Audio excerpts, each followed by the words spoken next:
Right, good morning. Thought I might do a little bit of a biog this morning. I don't think it's something I've done on any video in terms of how did I get into mountain biking in the first place. So back in 2015, the wife said to me she wanted to do a park run. I had no interest in running whatsoever. I'd done a little bit, but never probably run more than about a mile and a half. But she wanted to do a park run and said would I run with her, so we did. And after about 4 weeks of going out about 2-3 times a week, we were in a position where we could run 3 miles more or less without stopping. It was still hard work and still wasn't enjoying it, but we stuck with it nonetheless. And back end of March 2015, I went to Mansfield and did our very first park run. Julie absolutely hated it. She didn't like how busy it was and didn't like the thought that people were watching her and people were judging her and looking at her. Me, on the other hand, absolutely loved it, and it was like a switch inside me that something just clicked. I was just enjoying the whole atmosphere of park run. I was enjoying the competitiveness, and I stuck with it. And Julie went for a few more times, decided it wasn't for her. But that's where the running started, and I think it unlocked the competitive streak in me that I didn't realise I'd got until I started doing running. And every week I went to park run, relentless, started running more and more, and my times were getting quicker and quicker. I think my first ever park run time was just under 28 minutes, and it absolutely killed me. I was running in trainers that you go to the pub in, jogging bottoms, none of the right gear at all, because I was only doing it for a bit of fun. But as time went on, people started saying you need some proper running shoes, you need to be running in the proper kit. So I went out, bought some proper running shoes, and yes, they made an absolute massive difference. And I think for 8 or 9 weeks, my park runs each week improved with time. So I got to a point where I was around about 21 minutes, and then it seemed to plateau a little bit. Nobody really tells you how to run, so I was just doing what I thought was right, and every run I was going out and absolutely hammering it and hammering my body without realising. Nobody talked to me about doing easy runs, doing session running and tempo runs and all that sort of stuff, so I just went out and did what I thought was right, and that served me well up until a point. I went on to do half marathons, did my first one in Derby at the Ramathon. I think it was a time of 1 hour 48, which I was delighted with, and then did Nottingham later on that year, and that improved that time. And then in 2016, after doing quite a lot of 10Ks, quite a lot of half marathons and 5Ks and everything in between, my back gave up, and I was in absolute bits for about 12 weeks. I think I had 10 weeks off work. But for a good 6 months, I couldn't walk properly. I certainly couldn't run. And we did some investigation, we went to the doctors, they referred me to the hospital, and I got several slip discs in my back. So I thought at that point my running career was over and that was it, job done. But I started seeing a physio, and he said, if you want to get running, I'll get you back up and running again, but you need to stick with what I'm doing. So I did, and the first advice he gave me was, have you got a bike? No, I hadn't. Julie's bike was in the garage that she'd had since she was 18, but a bike's a bike, so I went out on that a couple of times, just to try and get some fitness back, and really started to enjoy it. And then I stumbled across Sherwood Pines. Never heard of the red route, blue route before. No, had no idea about mountain biking at all. So I bought a very cheap mountain bike. It was off the car boot for about 30 quid, and I started doing little bits of the red route, and I absolutely loved it. I was absolutely hooked from that point on. But the bike wasn't up to the job. I think that lasted a few weeks before I'd wrecked it, so I bought another cheap one. That was the same. Those type of bikes weren't really built for mountain biking. Not that Sherwood Pines is demanding, but it clearly broke quite a few bikes. So I was still loving it. Decided in 2018, I think it was, I need to get a proper mountain bike, proper hardtail, something that was up to the job. So I bought a Caliber 2.2. Best thing I ever did. absolutely loved it. The difference from what I had been riding previously was night and day. My riding improved no end, as did the confidence, and I started riding stuff a lot faster and a lot more techie than I'd done before. And I was absolutely hooked on the mountain biking, but still desperate to get back into running. And as time went on, my fitness improved. I started running again, and for a long time I was doing a mixture of both. I was running 3-4 times a week and cycling as often as I could in between.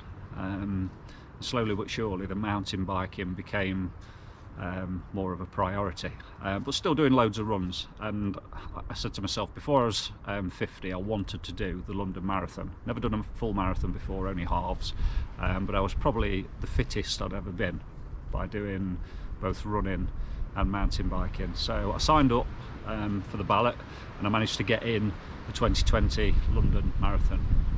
So those of you that follow running obviously know that the London Marathon 2020 never happened because we went into COVID.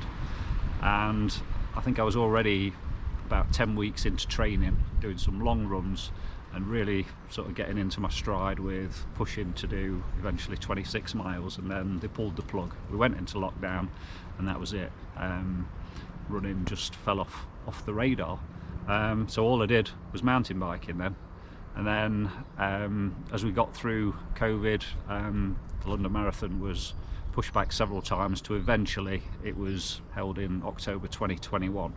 So usually it's held in April, so you do all your training over winter, but for that particular one it was held in October. So all the training for it was done through summer, which was absolutely fantastic because you got glorious weather, albeit some days it was too hot to go out and do some of the long runs. But I got myself a training plan.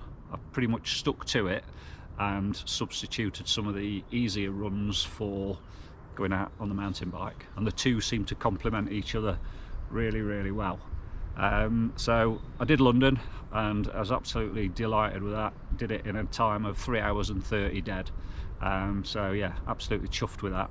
And then did the Great North Run last year, and then started having problems with injury. I was plagued with injury long before that, to be honest, and I just couldn't shake the plantar fasciitis that I'd got. So I almost hobbled around the Great North Run, and then I could barely walk. I was really struggling to walk. Definitely couldn't run. So it was back to cycling, and as time's gone on, the sort of running has dwindled a little bit, unfortunately. But I will get back into it, but not to the level that I was doing at. But that's kind of where the mountain bike aspect came from a running injury up to where I'm at now. I bought the Triple B in, I think it was October of 2019 when it first came out, and that was again a massive step up from the 2.2, and that took my confidence to a whole new level in terms of the type of stuff I was riding.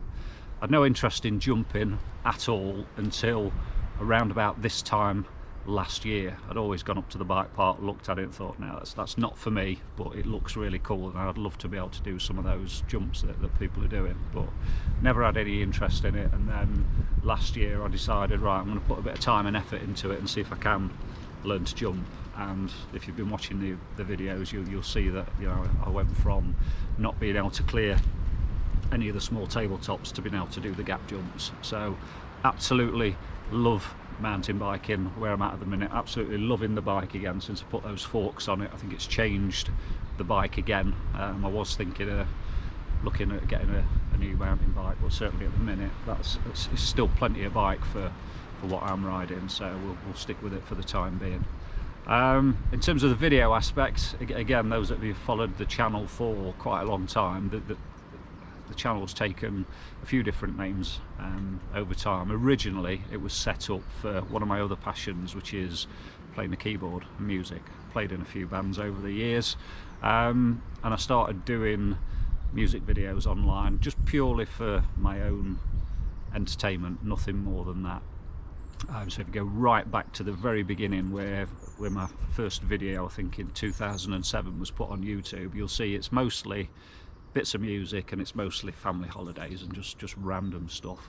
And it wasn't until I got into mountain biking and started posting a few videos that people started looking at what I was doing and being interested in it. So never had any intention of becoming a YouTuber or, you know, getting a load of subscribers or anything like that. It was purely for my own entertainment. But the mountain bike changed that, and the more videos I did, the more people kept watching, and that's kind of where we're at now. But I think none of it would have been possible without having a GoPro. The first camera I had was a very cheap one, no stabilisation. Looking back, the quality was absolutely dreadful and couldn't cope with being mounted to the bike, so the footage really was awful, but still people were watching them because that was more or less the technology that we had at the time. But like anything, technology advances. The GoPros now are on the Hero 11, the 12 will be out this year, and they just keep getting better and better. But the quality of footage that you can get from these cameras, even on the Hero 8, is incredible and is ideal for this. So yeah, that's where we are now. 1,500 subscribers. The channel in its entirety is approaching 1 million views, which I'm absolutely gobsmacked at, to be honest. Never expected anywhere near that amount of viewing time. So yeah, it's all good, and I'm absolutely loving it. But I do this for my own entertainment. I do it for my own pleasure.